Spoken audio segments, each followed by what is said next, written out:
Hi, I'm Dr. Lou. I'm not really a doctor. Welcome back to the New York Giants. Very obviously official 2025 offseason discussion. Broadcasted live from my wife's basement. Why is it my wife's basement? Because when she decides to leave me, she gets the house. Of course, she'll never do that. I'm a prize. Episode 2. Some veteran quarterback options for the New York Giants that have not been discussed yet. Some things have happened. All of a sudden, Sam Darnold sucks. Jerome Henderson's fired. They're probably staying with Shane Bowen, unless Shane Bowen gets hired with Vrabel out in New England. So things happen. One of them is that Sam Darnold all of a sudden sucks. Okay. He's probably still a great fit for the Giants, even if the Vikings don't ask him back. I think they will. I think they very well could still franchise him, even though he was shit in the last 2 games. They still won 14 games with him at quarterback. So I think he will be back as a franchised player. One would think maybe the prices come down on him since he was so atrocious when under pressure against the Lions and against the Rams. That being said, perhaps the price does come down a little bit. Listen, if the Giants are in fucking... if the Giants are in play, I think Darnold's a viable option. Winning 14 games is a lot better than winning 3. That being said, I don't think Darnold will... be on the Giants. We can look at Jameis Winston, we won't. We can look at Justin Fields, we won't. I don't understand the Justin Fields shit. Can somebody enlighten me to what Justin Fields does better than Daniel Jones? He's not a better runner. He is probably not a better passer. So we just got through having Daniel Jones. What is Dable going to do with Justin Fields? This doesn't, it's not a good fit. Forget Justin Fields. Actually, forget all the unrestricted free agents. You can look those up on your own. You can look at Jimmy Jerkoff and whoever else is on the scrap heap. I want to talk about 3 players that are already on other teams that very well could be cut. And that could be somewhat controversial. If you're not disagreeing with me, I don't feel like this channel is interesting. I could talk about the bullshit on all the other blogs all day long. It's boring. Who wants to hear about that? So, the 3 quarterbacks I want to talk about are Geno Smith, Aaron Rodgers, and Derek Carr. In that order, because that is the order I think from...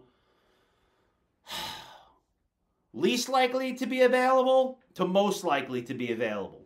Starting with Geno Smith. Seahawks fans are, for whatever reason, tired of Geno Smith. I think they just feel like he can't get them over the hump. Fine. He's in the last year of his contract. He's due $30 million, I think. And he very well could be cut if they want to, let's say, do the last fucking year with Sam Howell. But I would expect, since Geno Smith is in the last year of his contract, I would say the Seahawks are very much in play for a quarterback in the draft. And I'm not sure how many people are talking about that. For instance, let's say the Giants don't go quarterback at number 3. Let's say it's like Cam Ward, Shedeur Sanders, and the Giants get Travis Hunter. Who's to say there's going to be the next best quarterback available for them in the 2nd round? Even though it's a high 2nd round pick, it's like the 32nd pick and the 33rd pick, maybe? I don't fucking know. It's a very high 2nd round pick. It's definitely top 35. A quarterback might not be there. The Seahawks are in the market for a quarterback. So, the Giants, and I don't think the Giants will trade assets to get back in the 1st round for one unless it's an easy trade.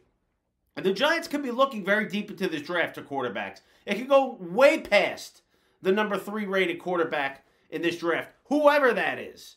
That's a discussion for another episode. You know, Milroe, Dart, people are fucking crying about McCord. They're all hot for him.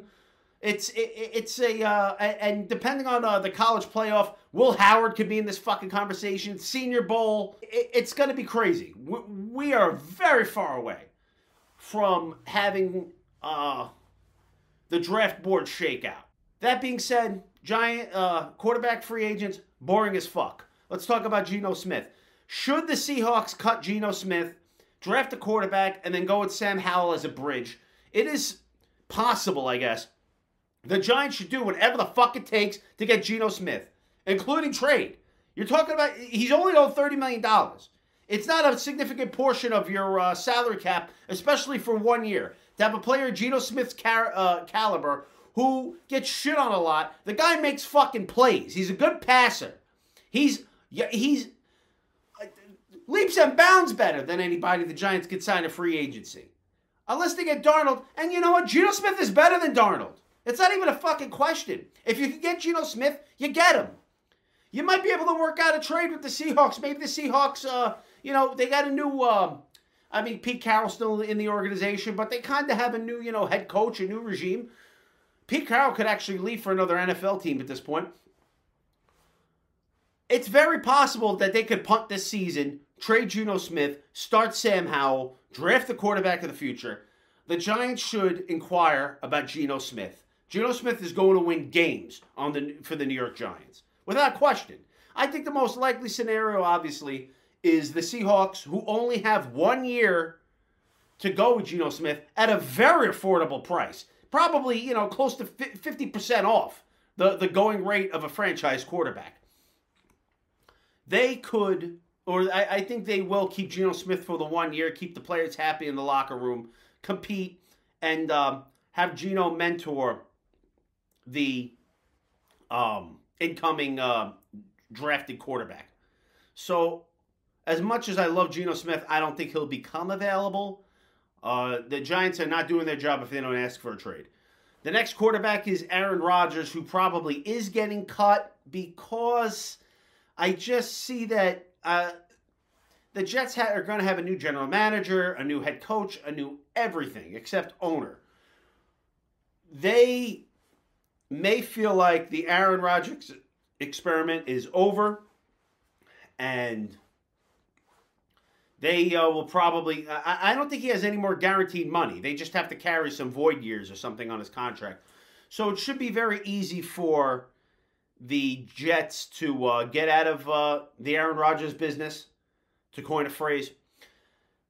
And there's obvious problems with Aaron Rodgers. Not the problems everybody fucking thinks there is. He's still a very talented quarterback. He still has great arm talent. He's still smarter than everybody in the fucking league. And I love his sense of humor. I love how he hates the fucking media. The media hates him, and he fucking gets the better of them every fucking time. I love Aaron Rodgers, okay? He's a goddamn weirdo, but I fucking love him. So you're telling me you're going to have a guy that smart, who gives the shithead media fits, and who still has all the arm talent in the world.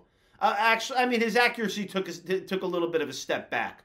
However, he still has a great amount of arm talent. Enough to win a lot of games on the New York Giants.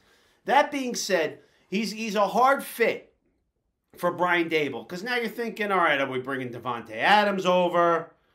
All of a sudden, the salary cap is going up in flames. However, these are just 1 year deals. You're saying, is he going to want to work in Daboll's system? Because when he went to the Jets, he made them hire Hackett and bring Hackett over as offensive coordinator. And he pretty much sabotaged the New York Jets because he wants to succeed with his friends. Except Hackett is terrible. That being said, so you're looking at Rodgers having to work in Daboll's system. He's not going to have his personnel. The Giants are not going to give him concessions. And Aaron Rodgers, unfortunately, doesn't tell you that he's coming back for another season until free agency is already, weeks old, and we're almost into the NFL draft. So there's a lot of shit that comes along with Aaron Rodgers, and this is the problem. That being said, if Aaron wants to work with Daboll, if Aaron wants to do things Dable's way, then there's absolutely no question at all. Absolutely no question at all the Giants should bring him on. He is very respected by NFL players. Very respected. Just watch the goddamn games. You're making it up in your head if you think Aaron Rodgers is not respected. You're making it up in your head because the media hates him and maybe you don't like him because he's smug. That's really it. Aaron Rodgers is smug. Get over it. This is your fucking problem with him, that he's smug. He's a great football player. He's very well respected in the locker room. He's going to win games. He's a huge upgrade at quarterback. He won't cost a lot of money. What the fuck is your problem? Okay? Like I said, if he wants to work with Dable and Kafka, if he doesn't want concessions made, if he doesn't want to bring his people in, if he could fucking tell the Giants, hey, I want to come back before free agency is in full swing, then yes, get Aaron Rodgers. Of course, not likely. Our final option is Derek Carr, another guy that gets unfairly shit on by everyone. I don't fucking understand it. The guy's a terrific passer. He's a great leader. Derek Carr got fucking broken in half trying to make a fucking hurdle where he landed on his head or some shit. I don't know what the fuck he was trying to do. He should have, now, with the Saints being completely out of it, if he was Dexter Lawrence, if he was Andrew Thomas, he would have taken his injury and gone home and went on vacation and had not come back. Derek Carr was back on the fucking sideline, I think the next week, if not as soon as he fucking could, holding a clipboard, watching Spencer Rattler trying to take his job, and yelling at the fucking referees, working them for Spencer Rattler. That's a leader. That's a guy who gives a shit whether his team wins and is always asking, hey, how can I help at any cost? Even if it means Derek Carr is standing on the sidelines with a clipboard helping somebody take his fucking job. He's yelling at the goddamn officials. That is a leader. Sterling Shepard fucking got hurt how many times? I think he tore his ACL or some shit, and he was back on the sideline in crutches, holding a clipboard. That's what makes Sterling Shepard Sterling Shepard. That's what makes fucking Dexter Lawrence and Andrew Thomas jabronis. The Giants need better leaders. They need players who are going to be hurt on the sidelines holding a fucking clipboard because they're the goddamn captains. And I don't see Dexter Lawrence doing that. And I don't see Andrew Thomas doing that. Derek Carr is a leader. Derek Carr will fucking look at 3rd and 20 and say, you know what? Fuck it. I'm going to fucking launch this ball 50 yards downfield. In the middle of the field, probably, because he doesn't really have the arm strength to go to the 20 yards to the sideline and go downfield. Regardless, he's got plenty of arm. He'll launch that ball 50 yards downfield. And you know what? If it's intercepted, it's a 50-yard punt. Awesome. But 20% of the time, better than 20% of the time, he gets a pass interference call on that. Fucking Derek Carr's passing punt / pass interference ball is one of the fucking most underappreciated things in the NFL. And he gets calls on it. He doesn't fucking give up. He's got that Eli Manning thing in him where, you know what, if he's behind, he doesn't give a fuck about throwing interceptions. He's trying to make something happen. If your quarterback is trying to make something happen and the fucking and you're behind in the game and he's fucking throwing interceptions, you know, it's so fucking what? I'd rather fucking go down swinging. So, yeah, I want Derek Carr, and and there's a good chance he's getting cut too, because the Saints are starting over with a clean slate, and they're probably, whoever the head coach is not going to want Derek Carr. He's going to want to start over. That's another team that's in the quarterback business, most likely, are the New Orleans Saints. So the Giants are going to have to tread very fucking lightly. They're going to, I don't know if tread lightly is the right word. It's probably not the right word. But they're going to get fucking, they're going to get fucking shit blown back right in their fucking face if they think they can wait for the into the second round and get a quarterback. Because these fucking people, these teams are sniping for quarterbacks in this fucking draft. Giants going to have to be very fucking smart. So, yes, I want Derek Carr. Yes, I want Aaron Rodgers. Yes, I want Geno the Sicilian Smith. And that's all I'm going to say for this episode of Giants 2025 offseason. Like and subscribe if you care about that. It'll let me know that maybe I should keep trying. Otherwise, I'll catch you in the next one.